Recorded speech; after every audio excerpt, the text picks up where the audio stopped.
This doctor Jean and welcome to YouTube channel G pharmacy. आज हम discuss करेंगे RBCs, red blood cells, red blood corpuscles या erythrocyte भी इसको आप बोलते हैं। तो आज हम ये पूरा डिटेल के साथ डिस्कस करेंगे कि आरबीसीज क्या होती है। ये इट्स कंपोनेंट्स ऑफ ब्लड, इसमें कंपोजिशन उसकी क्या है, उसके फंक्शंस क्या है और उसकी सारी डिटेल हम डिस्कस करेंगे आज। तो सबसे पहले हम स्टार्ट करते हैं कि आरबीसीज क्या होती है। तो RBCs is the non nucleated form element of blood which play a vital role in the transport of respiratory gases. तो this is the non nucleated bloods होते हैं जो कि आपकी रिस्पायरेशन करते हैं, आपकी गैसेज एक्सचेंज करते हैं, आपके ऑक्सीजन और कार्बन डाइऑक्साइड को। ठीक है जी। उसकी colour red due to presence of haemoglobin. Red colour इसकी वजह से क्योंकि उसमें हेमोग्लोबिन प्रेजेंट है। नॉर्मल काउंट उसकी 4.5 से लेके 5.5 million per cubic millimetre of blood. See तो उसके नॉर्मल काउंट्स। अच्छा, उसकी साइज 7.2 माइक्रॉन्स, उसकी लेंथ और थिकनेस उसकी 2.2 माइक्रॉन्स होती है। उसकी शेप अगर आपके देखते हैं, ये सारे के सारे एमसीक्यूज है। ठीक है जी, ये सारे एमसीक्यूज है। आज उसकी शेप बायो कनकेव शेप है, डबल शेप्स। उसकी life span 120 days and site of destruction is reticulo endothelial systems. ये उसकी साइट ऑफ वो है। ठीक है जी, रेटिकुलो एंडोथेलियल सिस्टम्स। और आपके लंग्स में उसकी बायोलोरबिल बायोवर्डिन फॉर्म में कन्वर्ट हो जाते हैं। ठीक है जी। तो ये उसके कुछ वो थे, कुछ एमसीक्यूज थे उसके रिलेटेड और कुछ उसकी डिस्कशन दी। तो ये उसके स्ट्रक्चर्स है, ये उसकी पिक्चर्स है, अगर आप देख सकते हैं। ठीक है जी।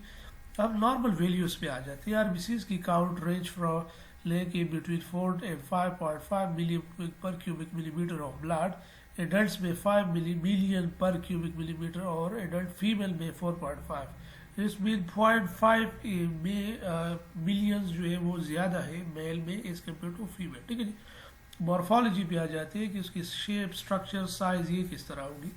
तो नॉर्मल शेप है, नॉर्मली द आरबीसीज है डिस्क शेप, बायोकनकेव, डबल शेप है। जिस तरह मैंने आपको यहाँ पे शेप है, उसकी शेप है बायोकनकेव, डबल शेप है।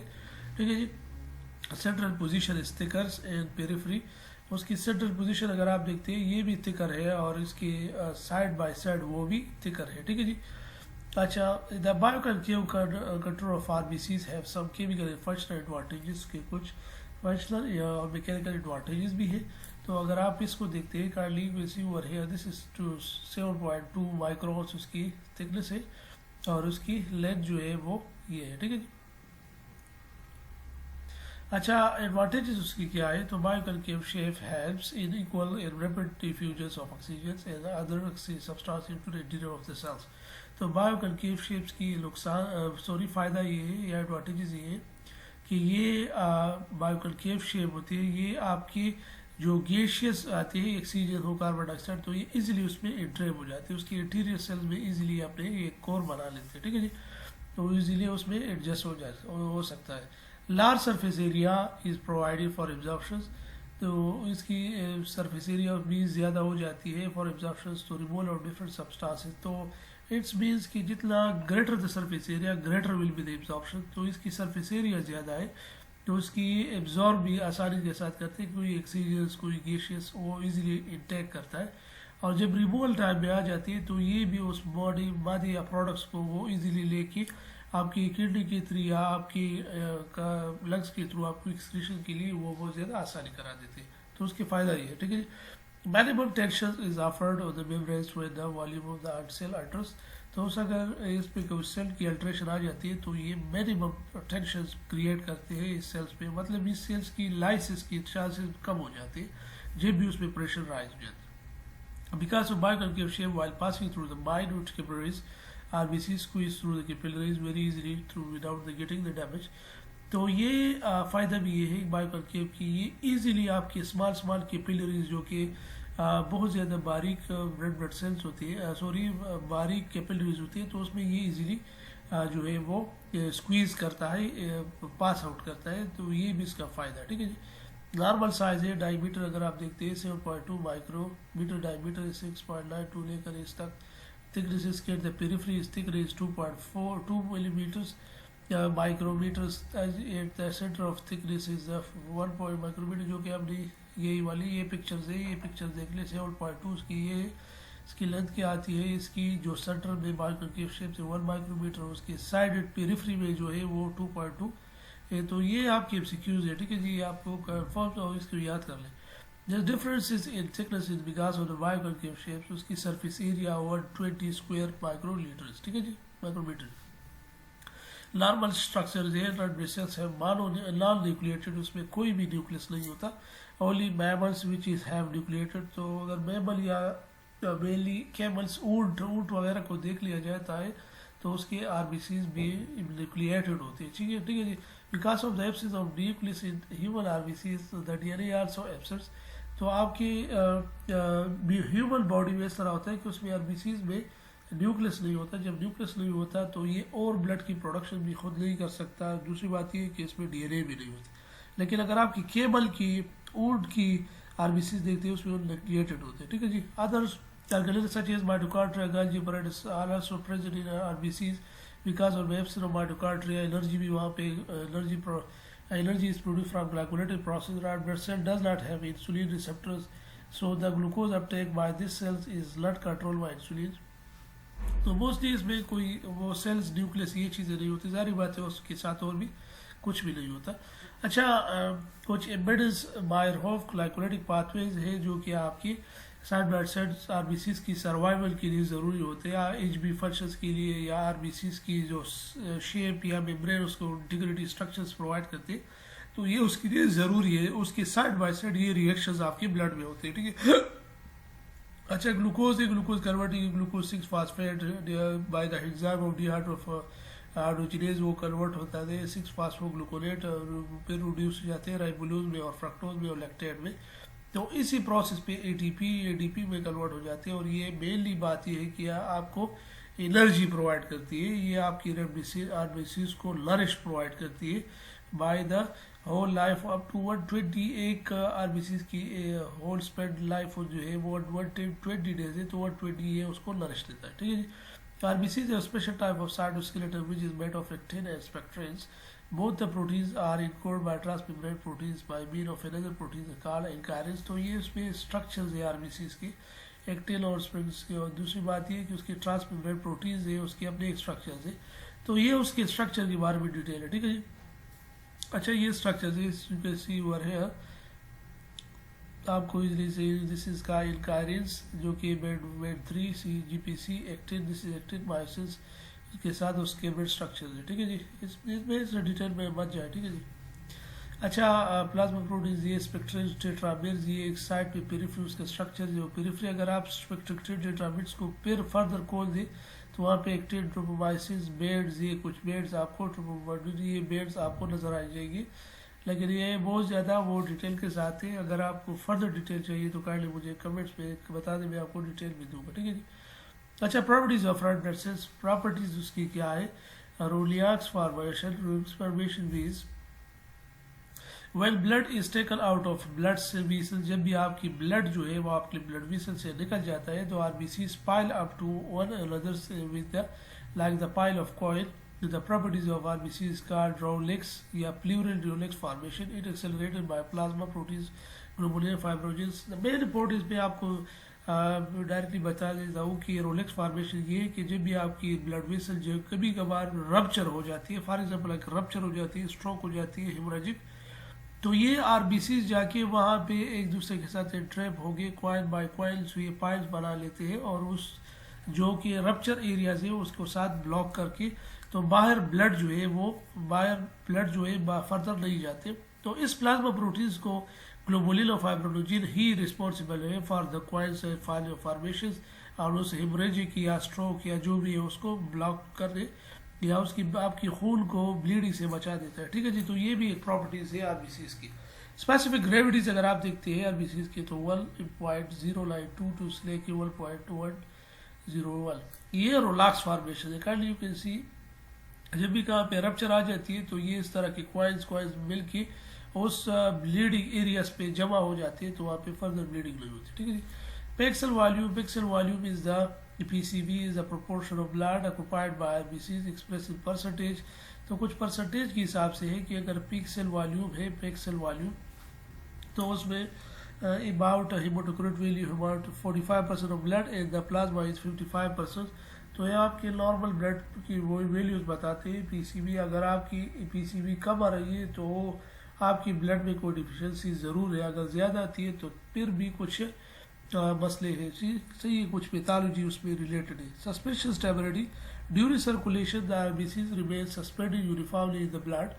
तो द प्रॉपर्टीज ऑफ आरबीसीज का सस्पेंशन एंड स्टेबिलिटी, जिस तरह ये सिरप हम सस्पेंडेड अवेलेबल है, सस्पेंशन जो कि पाउडर सिरप होते हैं ड्राई सस्पेंशन, तो उसको हम उस पर लिखा हुआ होता है कि शेक विल बिफोर यूज। तो इसी तरह ये भी एक वो है सस्पेंशन स्टेबिलिटी है कि आपकी ब्लड कभी भी एक दूसरे के साथ इंटरप्ट हो के एक जगह पे रहते नहीं है, बल्कि ये आपके ब्लड में प्लाज्मा में ये विल डिस्ट्रीब्यूट हो के एज ए सस्पेंशन काम करते हैं। ठीक है जी। Life span of RBCs 120 days है after the times the senile old RBC destroyed हो जाते हैं इन रेटिकुलो एंडोथेलियल सिस्टम में। ठीक है जी। You can see over here, this is the जब भी आप ब्लड सैंपल्स लेते हैं और उसको आप सेंट्रीफ्यूज करा देते हैं तो यहाँ पे 41% ये आरबीसीज बैठ जाते हैं, उसके बाद 4% वाइट ब्लड सेल्स और प्लाज्मा, ये ऊपर जो प्लाज्मा रहती है वो अबाउट 55% ये, but this is after certification. ठीक है जी। Fate of red blood cells when the cells become older, 120 the cells the brain become more fragile, diameter of capillaries less are equal to the RBCs। तो younger RBCs can pass कर सकते हैं लेकिन older RBCs पास नहीं कर सकते। तो this fragility की वजह से the older cells are destroyed while they trying to squeeze through the capillaries to the endothelial destructions occur mainly the capillaries of red pulp of spleens because the diameter of splenites splenic capillaries is very small, so the spleen is called graveyard of RBCs। Main point ये है कि जब भी इसके sales जो है वो older हो जाती है तो उसकी फ्रेजिलिटी आ जाती है। ये एक दूसरी बात ये है कि उसके सेल की साइज इंक्रीज हो जाती है। ठीक है जी। नॉर्मल आरबीसीज की लाइफ इस तरह सेम होती है एक दूसरे के साथ, लेकिन लाइक लोग कहते हैं कि एज शख्स को जब भी एजड हो जाती है तो उसकी हार्ट की साइज इंक्रीज हो जाती है, तो इसी तरह आपकी आरबीसीज की साइज भी इंक्रीज हो जाती है। लेकिन जब भी ये आपके स्प्लीन की एरियाज रेटिकुलर एंडोथेलियल सेल से जब पास हो जाती है तो वहाँ से ये स्क्वीज नहीं कर सकता, वहाँ से ये पास आउट नहीं हो सकता, तो वहाँ पे जो कैपिलरीज है वहाँ पे ये स्टक होके वहाँ पे ये डिस्ट्रॉयड हो जाते। तो इसीलिए हम स्प्लीन को हम ग्रेवियार्ड बोलते हैं, ग्रेवियार्ड ऑफ आरबीसीज के। ठीक है जी। वहाँ पे ये सारे के सारे डिस्ट्रक्शन होती है। तो destroyed RBCs is fragmented and hemoglobin is released from the fragmented parts। Hemoglobin is immediately phagocytosis by macrophages of the body, particularly the macrophages particularly present in the liver, Kupffer cells, spleen, bone marrow। तो यहाँ पे जितने भी macrophages वो आके आपकी cell की licence होने जब हो जाती है तो उससे जो वेस्ट प्रोडक्ट्स है उसको काग जाते हैं और वो आपकी बॉडी से एक्सक्रीट हो जाते हैं। ठीक है जी। और जो आयरस हो ये पार्ट होती है या जाके आपकी लीवर में और लीव सेल्स की प्रोडक्शन बना देती। Like you see over here, this is the liver, right lobe, left lobe, gall bladder, ये सारे के साथ स्प्लीन है। तो जब भी आपकी ब्लड इस एरिया में स्प्लीन में उसकी डिस्ट्रक्शन हो जाती है और इसके साथ साथ जो कैपिलरीज या उसमें डक्ट में या पे जो कैपिलरी वहाँ पास आउट नहीं हो सकता तो वो ही उसकी लाइसेंस जो आती है। फिर ये मैक्रोफेज ये चीज़ें आके आपकी या लीवर जो है ट्रैप करते हैं, लीवर आपकी आयरन और ये पार्ट ले लेते हैं और आपकी बॉडी से मेटाबॉलिक वेस्ट है वो आपकी बॉडी से एक्सक्रीट हो जाते हैं। Like you can see over here, this is the first RBCs की डेथ हो गई है। ठीक है जी। सेकेंडली इसके जो हीम पार्ट है वो अलग हो जाते हैं और ग्लोबल पार्ट अलग हो जाते हैं। हीम पार्ट अब अलग हो गया, अब वो haem part in the form वो गया है फोर्थ में देख ले, फोर्थ पे आयरन प्लस ऑक्सीडेशन स्टेट में ट्रांसफेरिन हुआ है और वो कन्वर्ट हुआ है इन द लीवर और लीवर में in the form of bilirubins वो कन्वर्ट हो जाते हैं। ठीक है। अब आ जाते हैं वो दूसरा फंक्शन ये कि H B in the form of biliverdin directly converted into bilirubins और वो जाके बाइलोरुबिन्स अब ये स्मॉल इंटेस्टाइन्स में जितने भी कोई बैक्टीरियाज है, ठीक है जी, यूरो बाइलोरोजिनस बैक्टीरियाज है तो वो आपकी बॉडी में एक्सक्रीट हो जाते हैं। ठीक है जी। अब इसमें जो यूरो बाइलोरोजिन है वो ले लेता है कौन, किडनी, आपकी किडनी, और यूरो बाइलिन जो है वो इन द फॉर्म ऑफ वो एक्सक्रीट कराते हैं। तो जो हम यहाँ पे कहते हैं कि जी आपकी बॉडी से जब भी ब्लड की लाइसिस हो जाती है तो वहाँ से in the form of bilirubin and biliverdin आपकी एक्सक्रीशन हो जाती है। तो look at see over here, this is the RBCs normal, जो कि ब्लड अब उसकी डेथ हुई है, डेथ के बाद कन्वर्ट इन हीम पार्ट अलग ग्लोबिन वो जाके आपने आरबीसी अमीनो एसिड और बना लेते हैं या बॉडी से एक्सक्रीट हो जाते हैं।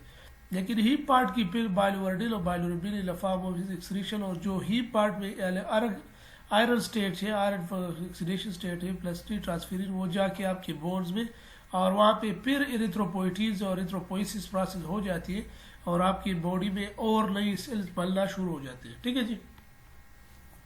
Look at see there is another which is most important RBCs spleen में अनकंजुगेटेड बाइलोरुबिन्स, ये आपके यूरोबाइलोरुबिन्स कुछ आपकी फीसिस से एक्सक्रीट होते हैं और कुछ यूरोबाइलोरुबिन वो आपकी किडनी से एक्सक्रीट होते हैं।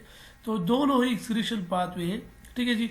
तो stercobilinogen excreted in the faeces, urobilirubin excreted in the kidney, और आपकी जो आयरन ऑक्सीडेशन स्टेट है वो जाके आपकी बोन्स में स्टक हो जाती है और न्यू सेल्स बना लेते हैं। ठीक है जी। तो it is all about the destruction of RBCs in spleens, release of haemoglobins, iron plus ferritins का स्टोर्ड एंड रिफ्यूज मीन्स आपके बोन्स के थ्रू रिफ्यूज हो जाते हैं। लेकिन अगर ग्लोबिन्स पार्ट अलग हो जाते हैं, प्रोटीन्स पूर स्टोर्ड एंड रिफ्यूज हो जाते हैं, लेकिन इसकी पूर फायरिंग जो नॉर्मल ऑक्सीडेशन यानी इन नाइट्रोजन रिंग्स होती है वो फॉर्म ऑफ बाइलोरुबिन बाइलोवर्डिन एक्सक्रीट होते हैं आपकी बॉडी से फीसिस या यूरिन के थ्रू। ठीक है जी। अच्छा, फंक्शंस क्या है आरबीसी के? तो major function transport of oxygen from lungs to tissues, वो 97% ऑफ ऑक्सीजन बाइंडिंग होती है, ऑक्सीजन होमोग्लोबिन सब होती है।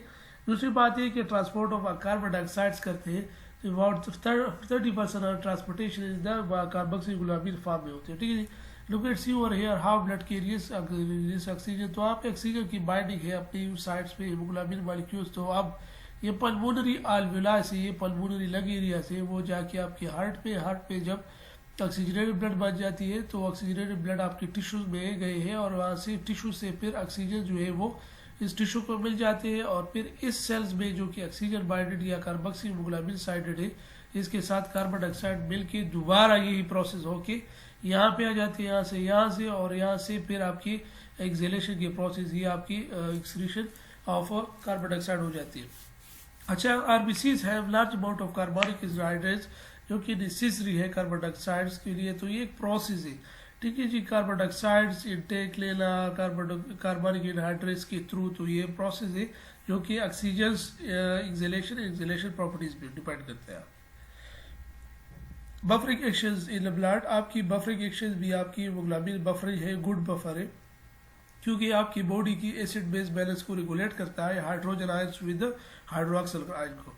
अच्छा, blood group determination RBCs carry करता है blood group antigens like antigen A B R H factors, तो इससे आपकी इजीली पता चल जाता है। जब भी आपकी एक पेशेंट्स को अगर आप ब्लड देते हैं तो आपको पता होनी चाहिए पहले से ही, आप ब्लड टेस्ट कराते कि आप पेशेंट में एंटीजन है या एंटीजन बी, तो एक दूसरे की से कंपेटिबिलिटी वो डिपेंड करते हैं।